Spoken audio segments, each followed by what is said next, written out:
or the housing crash or the the recession we had in 2000.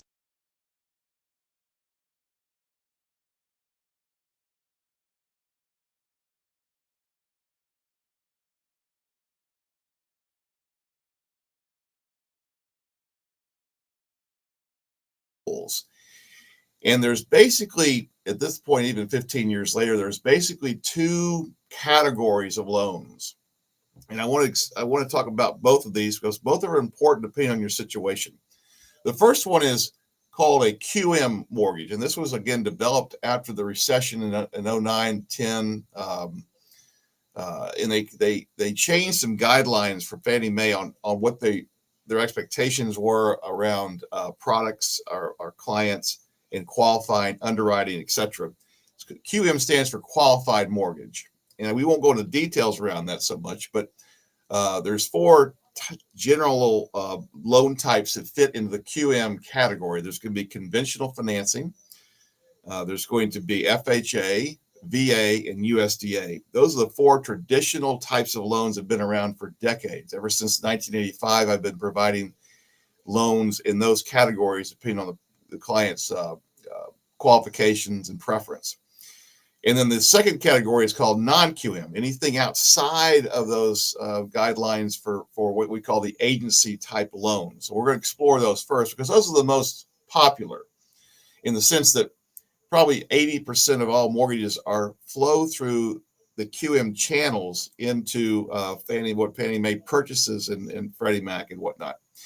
And so, but I do want to kind of cover the pros and cons on why we help people with different types of loans. And the number one, at least in Austin for the last several years, has been conventional financing. Now, after the crash in 08, 09, 10, most of our loans at the time were done by FHA because conventional financing was so hard to qualify for back then. But as the market's improved over the years, conventional financing has been the predominant type of loan that we've been doing. And again, these guidelines are set forth by Fannie Mae and Freddie Mac, who they're the rule makers. They have the gold. And so the pros around that are typically that your interest rates are going to be very competitive. And right now, they've just raised the loan limit to $750,000, which you could still do loans in the conforming conventional markets up to $750,000. Now, to put that in perspective, when I got in the business, it was $133,000.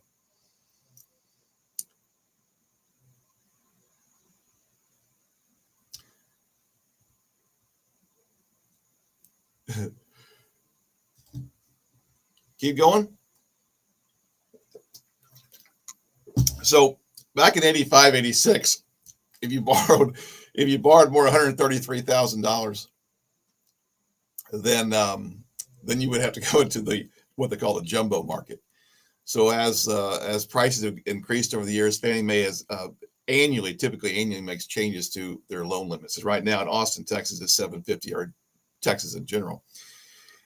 And so that's called the conforming loan limit. Now, the downside of debt products sometimes, or when it happens, is credit scores. They're very, very strict, if you will, on what they'll allow for your credit score. They won't go under 620 for sure.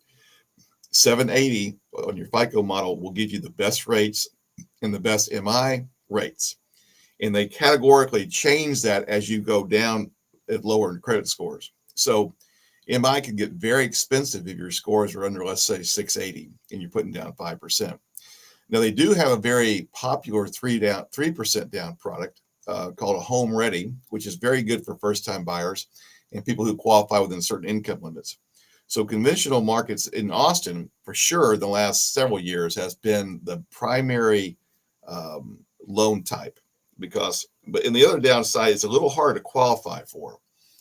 Their debt to income ratios are tighter. So again, if you need some leeway on debt to income, FHA is usually the product that people are going to tend to, or VA if you're qualified veteran. We're going to talk about that in just a second. And so conventional is a loan type that's, what we're doing most of with either 3, 5, 10% down, et cetera, et cetera. So the second type of loan product that's been around forever, since really the 30s, is FHA. FHA stands for Federal Housing Administration. And again, it's been government backed for literally decades. And we've been providing FHA loans for a long time. So in 2008, when the market was kind of shifting in a big way, I decided to become a provider and instructor to the Real Estate Commission. I was the first provider in the mortgage space to become approved by TREC. And because I thought, with all the crisis and all the changes that realtors really needed to know what's going on. So I created my first course I ever taught. I created to teach was called FHA is the Way, because back in those days, FHA fundamentally didn't really change their guidelines. They tightened up some, but not like conventional. So most people, because of credit scores and other challenges back in those days, FHA was the primary product we were doing. Probably 80% of our loans in 2009, 2010, 2011 were probably FHA, because the subprime business had all gone away, and Fannie Mae had made some serious changes to their guidelines of underwriting back in those days.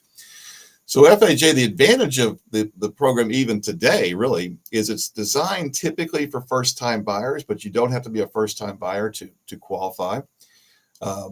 They give you a lot of flexibility on your down payment. The minimum down payment is 3.5%. It's very popular with the state programs as far as down payment assistance, MCC programs. So again, it's sort of designed for first-time buyers. My very first home I bought in 1990, I went with an FHA loan at the time because I didn't have a lot of cash, and I needed a little bit more easier loan to qualify for. I haven't done that in years, but that's the way we were doing it back then. And even today, what we're starting to see in this market is a lot of people coming in for the first time as first-time buyers. They're renting apartments or they're renting houses, and they're saying, hey, I want to own my own place. Now, again, a lot of those folks are qualified. I wrote a loan this week for the young couple, and it's the very first home. They were able to put down 20%, great credit, so they went conventional.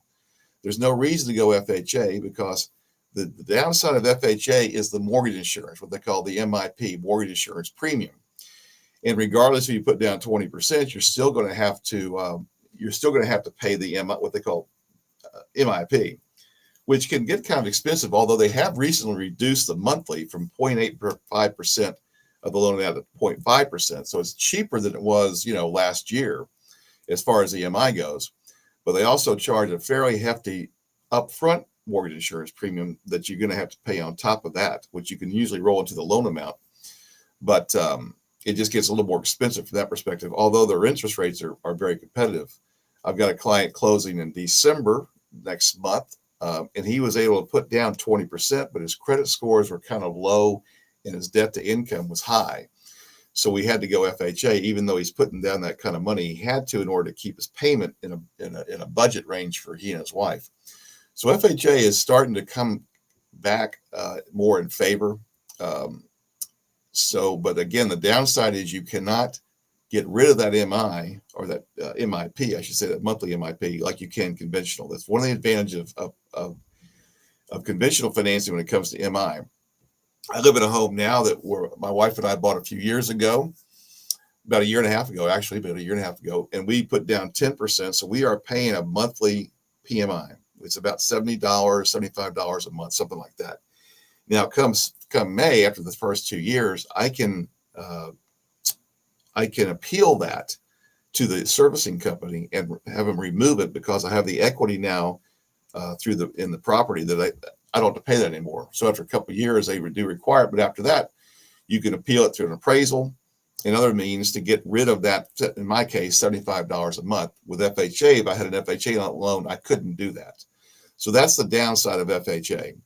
I'm trying to think, but they're also very flexible on gifts. It's easy to, they'll allow gifts from parents. And again, down payment programs. So a lot of our first-time buyers who don't have a lot of cash will go through what we call the DPA programs through the state. And again, the other program which I talk about frequently, at least on some of my reels, is the MCC program, Mortgage Credit Certificate. Now, MCC is a product that's not a loan product per se, but it is benefit program for first-time buyers within certain categories of income that the government will step in and subsidize your mortgage payment essentially by giving you 20% credit toward any interest you pay on your mortgage. So that's a very good benefit. It didn't just have to go with FHA, but that seems to be the most popular one because I do have income limits on that. The other benefit of FHA is they'll allow for a co-signer, like a parent, to come in and co-sign a loan for a relative, let's say a son or a daughter who wants to buy a property, and they can't qualify on their own. The parent can step in and co-sign that loan and still just put down the 3.5%. And sometimes that plays out in, let's say, a duplex. Normally in conventional financing, you get to put down a little bit more money, but FHA, if you buy a duplex, will still allow you to go 3.5% down, which is also another benefit for that. Now, the loan product that's probably the best if you qualify is going to be a VA loan. And VA loans were established back in the 40s after World War II for the returning veterans after the war to help them buy properties. And the guidelines have been at least the zero down has been part of that program, for 60 years. And we still do a lot of VA financing. VA in Texas. Texas has the second most veterans in this state compared to California. California is number one. Texas is number two.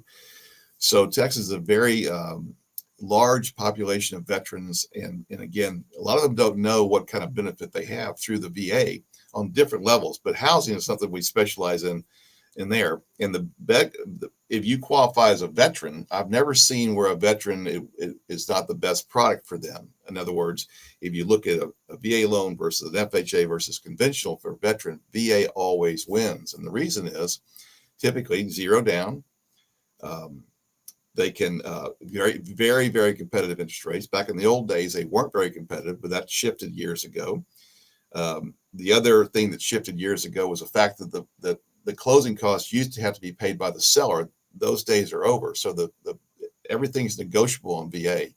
Now, sellers still pay a lot of fees or closing costs for veterans, but again, it's not contractual. So a lot of sellers now will look at VA contracts that they may not have looked at, back in those days.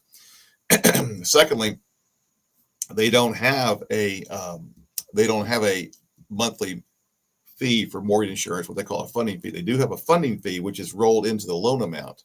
So if you buy a $400,000 house and the funding fee is, let's say, $8,000 or whatever the calculation would be, you can roll that onto the loan and still go zero down.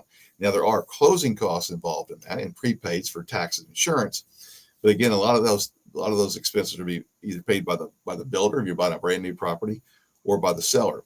So, if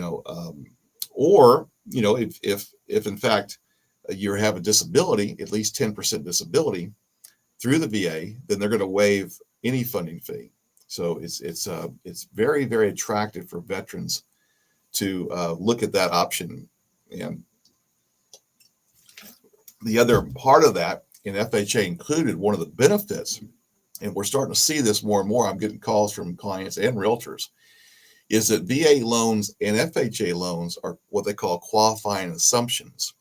So if you're looking to buy a property now, and interest rates, let's say 7% or 7.5%, wherever we are, and you can find properties for sale that they financed a few years ago at 3%, 3.5%, 2.75%, whatever, you can actually go in and assume those loans. And I've done some talks on that too, but I want to remind people that could be an option for you. It's not always an option. It's a very negotiable thing between you and the seller. But again, that may be an option if you're looking to hopefully pick up some cheaper money. VA and FHA loans are assumable.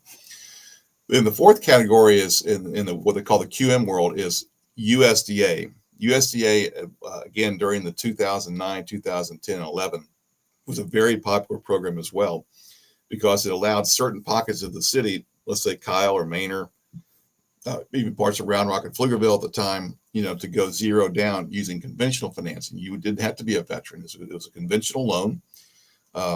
It still exists. I just closed one up in Bell County the last month. It's not as popular as it was, mainly because it's very hard to qualify for. They're what they call DTI, or debt to income, is 41%. They'll give you a little leeway on that, but not a lot. So if you have significant debt, then you won't be able to qualify for the USDA, mainly because it is a zero down loan. But they do have very, very low, what we call mortgage insurance. So it's a great product if you can qualify for it. It does have some income limits and geographical limits. That's why most of the Austin area doesn't qualify anymore like it used to, because of the growth of the city in the last 10 to 15 years. A lot of the pockets that we used to do loans in, let's say Kyle's example, we did a lot of USDA loans in Kyle. that area is not qualified anymore. So normally you have to go north. In my case, my client bought in Bell County, somewhere around the Belton area. So again, if you're looking to move outside of Austin and you qualify with income and debt to income and credit, they do have fairly conservative credit guidelines as well. That may be the way to go. It's certainly worth looking at. Now, I did have a loan, another client who was looking in the Temple area.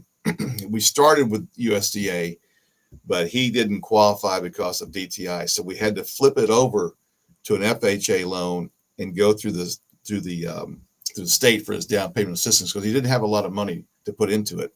So we were able to close it, but his rate was going to be higher because we had to go with DPA. And those DPA programs, those rates are usually priced higher than you can get in the marketplace. So it wasn't ideal for him, but that was what we explored, and that was the best we could find for him. He couldn't go conventional because his credit scores were too low and he didn't have a lot of cash. So those are kind of the four categories of what we call not conforming, but qualified mortgages. And most of our business is in that world. That's what we do. So we always look at the person's client's ability to qualify based on the guidelines that are given by Fannie, FHA, VA, or in this case, sometimes USDA. So we always start with that, number one, because the more you can qualify for as far as documentation of income, credit, etc., the better deal you're going to get. Now, that speaks to moving into the other category of loans called non-QM. A non-QM loan simply does not fit in the box over here. And we use those loans typically for investors who are looking to pick up properties. The other downside of a conventional financing, it only allows for 10 properties for an investor in the Fannie Mae world, the Fannie Mae box. So if you have an investor who has lots of properties, they would have to go into the non-QM space to get a mortgage. You can still do it, but it's typically going to be where the rates are a little bit higher. But they also have different guidelines on qualifying. Like I'm closing a loan now this is not an investor. This is owner occupied. The young man's getting divorced and they're selling their home. He's going to receive quite a bit of cash, and he has a small business. He doesn't claim a lot of income, but he makes decent money, and we can show that through his bank statements of his business. So a non-QM loan is such that he's putting down, in this case, he's putting down about 40%, large down payment. He doesn't want a big mortgage, but he wants a property that's going to cost around $450. So he's putting down around, I think around $200, $250. And we're doing what they call a bank statement loan, where he cannot qualify because his wife will no longer be on the mortgage with him. He has to qualify by himself, but in his business, he writes off most everything and doesn't claim a lot of income. But through the bank statements, we can show that he has cash flow. So the lenders will give you a percentage of that cash flow through your bank statements to qualify you. Now, the rates are closer to 9%, 8.5% to 9% versus today's market around 7%. So you're paying an additional couple points of interest, at least temporarily. Now, next year, and I told him, I said, look, if you change your tax filings and you're making more money, we may be able to refinance you down the road in using a conventional type of loan. But in the meantime, this is the way we're going to do it. And he thought that was fine for now because he didn't want to rent. He's been a homeowner for several years.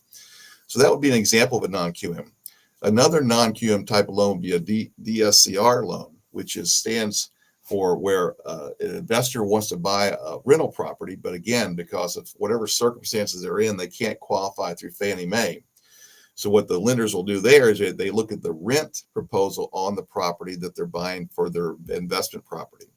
And if that rent covers the mortgage, let's say it's a $3,000 a month rent, proposed rent on this property, and their mortgage payments around $3,000 with the new loan, then they'll make that loan regardless of tax returns and all that sort of thing. They do want to see better credit. So credit scores again are a big factor because people are saying, well, if we're going to take a risk. Lenders are saying we're going to take a risk on the income side. We want to make sure that traditionally they paid their bills on time. So you can't have bad credit if you're looking to do what we call a non-QM loan. There's even one bank out of New York. I'm not sure this product is still around. I'm going to double check on that for a client. But they'll do what they call a total non-qualifying loan. You put down 20%. You have credit scores over 700. They don't ask for anything. They don't ask for bank statements. Well, they do ask for bank statements to prove the down payment, but they don't look for cash flow. They don't look for tax returns. They don't look for anything. But again, that rate's going to be closer to 10%. So everybody's situation is a little bit different. The other part of that would be, again, in the non-QM world, would be jumbo financing. And jumbo financing is not high risk, typically loans. Those are loan amounts over 750. So typically people who have a lot of income who could qualify for a larger loan than the 750, let's say $1 million. Now that's called the jumbo. Anything over the 750 loan amount is considered a jumbo loan. And that again is purchased by the secondary market in a different category, if you will, than conforming loans. And usually the banks, the bigger banks, the big commercial banks like Wells Fargo or First United or Bank of America, they like those larger loans because typically those people have more money and they want the deposits as well as the mortgage. So they'll sometimes work with clients on getting their mortgage if they're willing to put up some money as a CD or something like that. And the guidelines are going to be tighter. So typically as a mortgage broker, we don't do that many jumbo loans because depending on the situation, sometimes the banks are a better offer. And I'll tell people that. I say, you may want to check with your bank if you're borrowing $1 million, $1.2 million, because a lot of times they may have a better deal than I can provide. I usually have a better deal under the 750, the FHA, and the QM world. And so those are just some ideas that you may want to consider if you're looking to purchase a home next year. Make sure that you get your ducks in a row and kind of understand the basic guidelines. And then we can work through what it may appeal to you as far as getting a house and making sure you fit into your budget. I always tell people, don't go house shopping without getting pre-qualified first, because you may get disappointed. That you're if you like a $500,000 property, but the payment's $4,000 a month, that may be out of your comfort zone.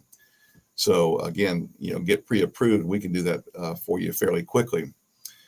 Let's see what else we might. Yeah, there's been some recent changes too, and I don't have specific guidelines around this, but Fannie Mae did come in and lower the down payment requirements for owner-occupied when I say multifamily, I mean duplex, triplex, or fourplex.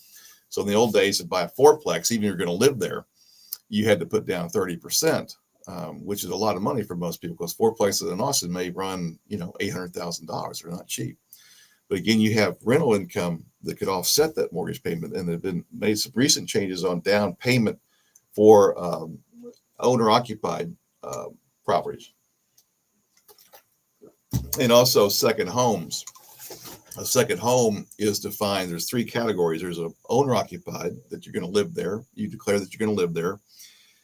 There's investment properties, which you declare that you're not going to live there, that you're buying strictly as a rental property. And the second home is defined as a property that you're going to use for vacation. Could be down the coast. It could be at the lake. So the second home properties are also available to people, but you're not, you can Airbnb them, but you can't put a long-term lease on them. I did a loan for a friend of mine, actually, at Horseshoe Bay. He bought a condo in Horseshoe Bay that he's going to use quite often, but in the meantime, he's going to also Airbnb it. So it's considered a second home because he's going to use it most of the year, or several weeks a year for sure. Otherwise, he's going to use it to Airbnb to offset that mortgage payment. That's different than if you're buying a rental property where you're going to have a signed lease on it, et cetera, et cetera. And speaking of that, one of the benefits of conventional financing is that if you are moving from a property that you want to keep as a rental, and you can have a lease put on that before you close on the new house that you're buying, that we could offset that current mortgage by that lease and help you qualify. That you won't count that against you as far as the DTI. So that's another tool that a lot of people are using now, because they see, that real estate prices should be going back up here in the next year or so, and they want to keep a long-term investment.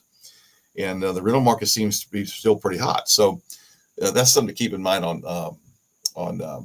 conventional financing. And so I thought we'd just kind of leave that with you guys today. If you have any questions, give me a call back or call me at 512-789-6967. We will take a look at your situation and make sure we find the best product for you and your family. Until next week, happy trails.